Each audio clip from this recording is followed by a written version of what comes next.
सुना मैंने सुना। Shut up. अरे सुना सटअप तब न जब नेरे इबू तनियावत देह दबा दा हमार जान। What an idiot. अरे गुंडन के मार मार के देह में दर्द हो गई, तनी दबा दे तो का हो जाई। अरे गुंडों को तुमने कहा, गुंडों को तो मैंने मारा है।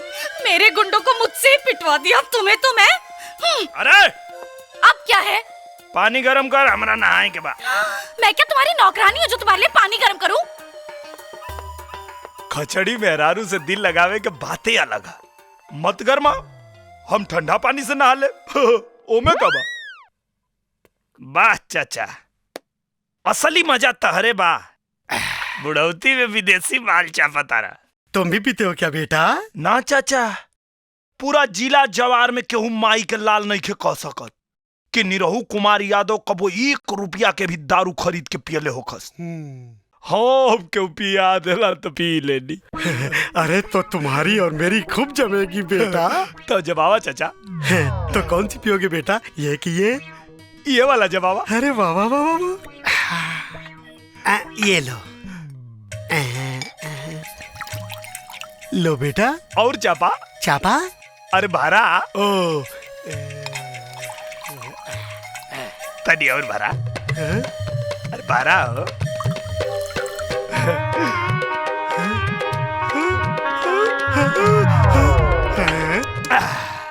बहुत मीठ बा, तनी और भारा। बेटा ये पीने की कौन सी स्टाइल है? ये अमन का देसी स्टाइल है। अच्छा अच्छा अच्छा। भरा भरा। लो। भरा तारा की बुलवावा तारा। ला।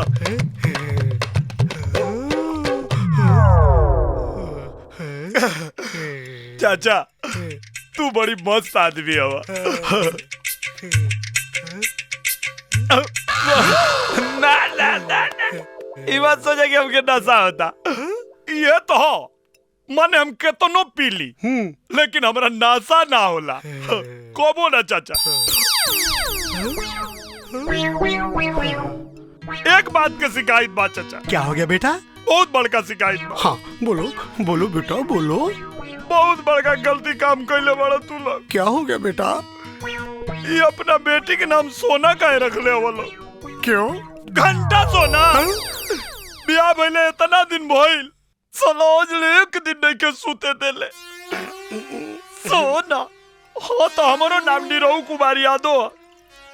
आज तो चिखिया के रहे हम। चीखे मतलब? अब बेटी दमाद के कुल बात जानल जरूरी बा। चुपचाप बैठ के दारू पियो, हम जाता नहीं चीखे। चीखे के बाद दत्वन करे के पड़ी। कहने बाद दत्वन। अच्छा, अरे क्लोजअप जोड़ी पैक। इस तो टीवी में दिखावला तो ना। पेश के साथ बरसों बा। आज तो जतरा बन जाए। हाँ। हाँ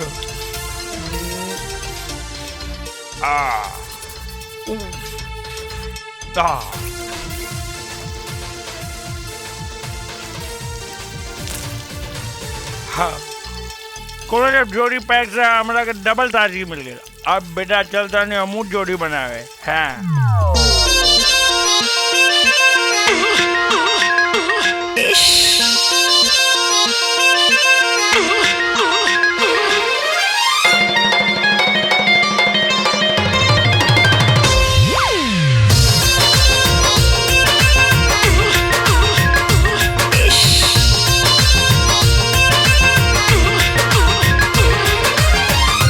खाली सुन ले बानी, मन में सपना बुन ले बानी। आले खाली सुन ले बानी, मन में सपना बुन ले। तो हर क्रिया ना भइल बाटे बोहानी हमार। तो हर क्रिया ना भइल बाटे बोहानी हमार। उठा लिया उठा लिया चिखे दाना धनिया हमार। उठा लिया चिखे दाना धनिया हमार। चिखाओ ना तोरा।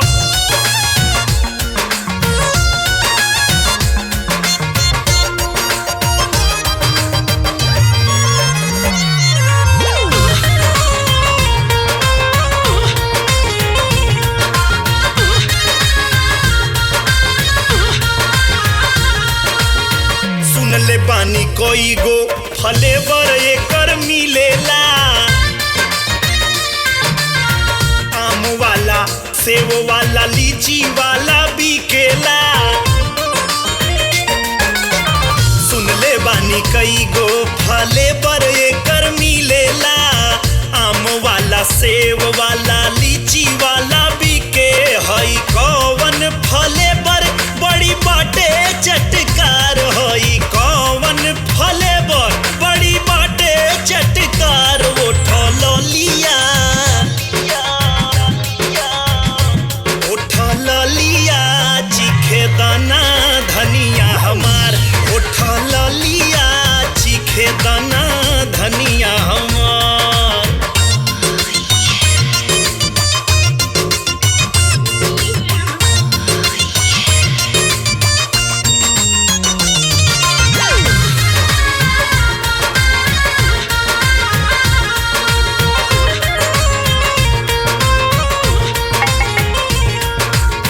आज लेना बाबा कबो खाए के पवले।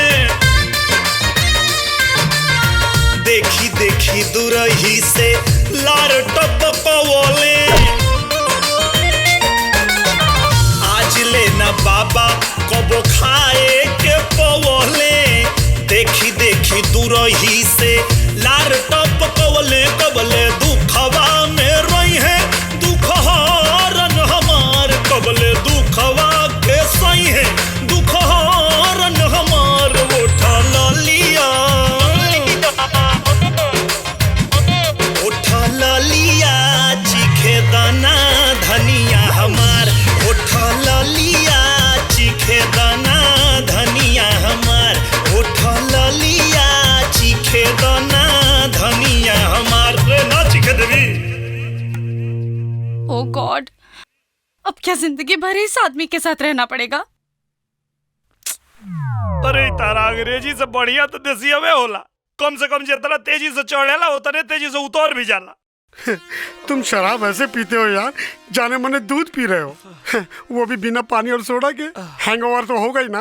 का गोबर होगा? अरे गोबर नहीं, हैंगओवर यानी सर में दर्द। अरे सर में तो ऐसा दर्द होगा था लागत साला फाट जाई। हेलो, हैं? कहो तो दबा दूं? माथा में दर्द बा, गला में ना। दबा अब मुझे तुम अच्छे लगने लगे तो तुम्हारा नाटक शुरू हो गया। शराब राती बेरा पिए ले रहूंगी, ए बेरा ना। देखो, अगर तुम शराफत से रहोगे तो मुझे तुम्हारी पत्नी होने में कोई ऐतराज नहीं है। अरे बाप रे, इतना प्यार से बोलबू तो हम तो हर गुलामी करे के तैयार हो जाए। बस एक बात हमार मान ला, भाई चिरकुट पहनल तू छोड़ दा।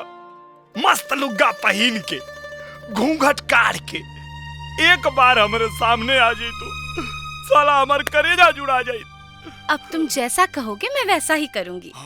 सुनो जी, कहा जी? आज हमारी शादी की खुशी में एक छोटी सी पार्टी रख लूं, अगर आपकी इच्छा हो तो। अरे अब तारे इच्छा में हमारी इच्छा बा, रख ला।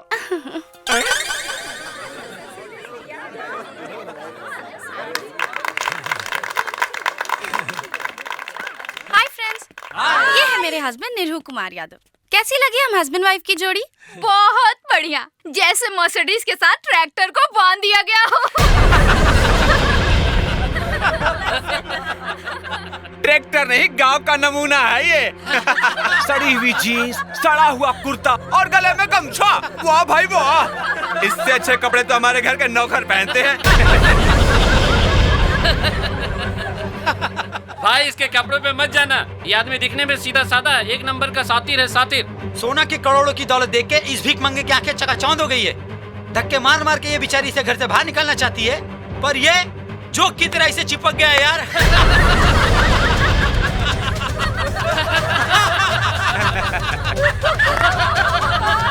स्टॉप इट गाइस, बहुत हो गया मजाक।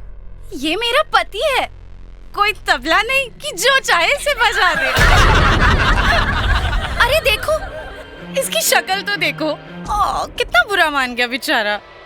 अगर मेरा पति बन के रहना है ना, तो ऐसी छोटी छोटी बातों में बुरा मानना बंद कर दो, क्योंकि जब तुम्हें पता चलेगा कि ये टोनी मेरा बॉयफ्रेंड है, तब तुम्हें कितना बुरा लगेगा। अरे क्या हुआ, बुरा लग रहा है? बोलो ना, बुरा लग रहा है? अगर बुरा लग भी रहा है तो भी तुम मेरा क्या कर लोगे? का लगल तोरा के? हैं? तू एकनी के साथे मिल के हमार मजाक उड़ेबी और हम चुपचाप चल जाए यहाँ से? शादी बियाह तोहनी खातिर मजाक होत हुई, हमनी खातिर जन्म जन्म के रिश्ता होला। समझ में आयल कि फिर समझाई तो के? ए हरामखोर! हमरा मेहरारू के तलवा चाटे वाला कुकुर, आज के बाद अगर मर्द मेहरारू के बीच में आवे की कोशिश कैले तो तोर बीच वाला काट के तोरे हाथ में दे दे। का कदर ले तू? गमछा वाला नमूना? राष्ट्रपिता महात्मा गांधी, डॉक्टर राजेंद्र प्रसाद, लौह पुरुष सरदार वल्लभ भाई पटेल, लाल बहादुर शास्त्री, इस सब लोग गमछा वालन के गांव में पैदा भइल रहे। तोरा जैसन बनरन के शहर में ना। और शायद तोरा के पता नहीं के कि गमछा अगर गरीब मजदूर के पसीना पोछे के काम आवेला तो तोरा जैसन कुकुरन के टेटुआ दबावे के भी काम आवेला। और का कतरलू है? हम आदमी ना है, ट्रैक्टर है। एकदम सही पहचान लू तू, ट्रैक्टर है हम।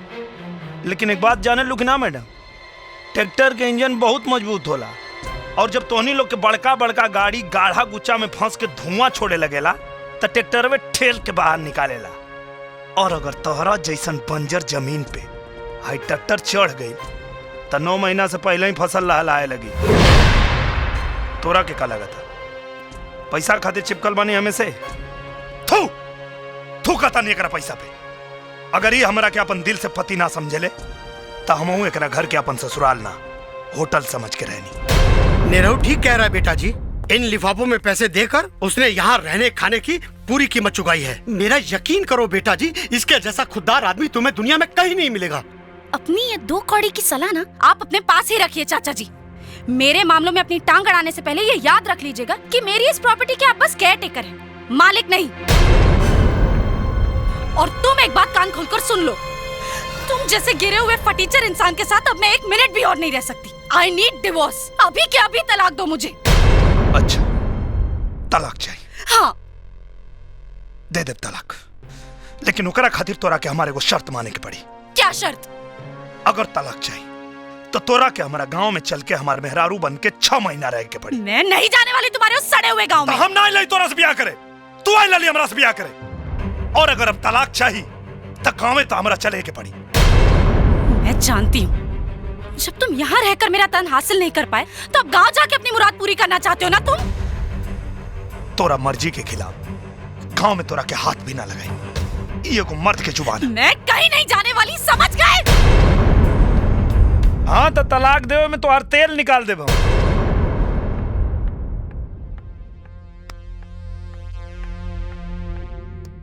अरे इतना क्या सोच रही है यार? इस जानवर से पीछा छुड़ाने का इससे बढ़िया रास्ता और कोई नहीं है। अंजना सही कह रही है। सिर्फ 6 महीना तुझे उसके गांव में सड़ना पड़ेगा, उसके बाद जिंदगी भर तुझे उससे छुटकारा मिल जाएगा।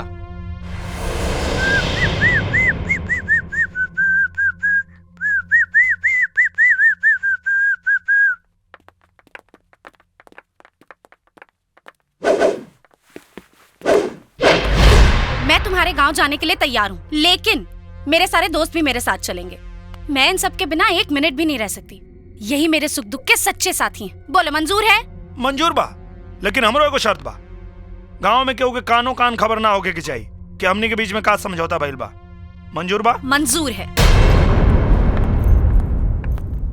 अरे टोनी, तुम नहीं जाओगे? नहीं, अगर मेरा प्यार सच्चा होगा तो तुम लौट कर जरूर आओगी। मैं यहीं तुम्हारा इंतजार करूंगा। ओके, बाय। बाय। बाय चाचा जी। बाय बेटा।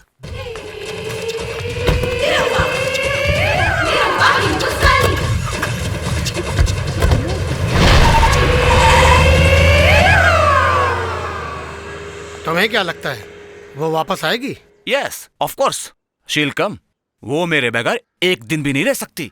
तुम अपने आप को बहुत समझदार समझते हो। Yes, I am. मुझको तो बेवकूफ नजर आते हो। बेटा, चिड़िया तो उड़ गई।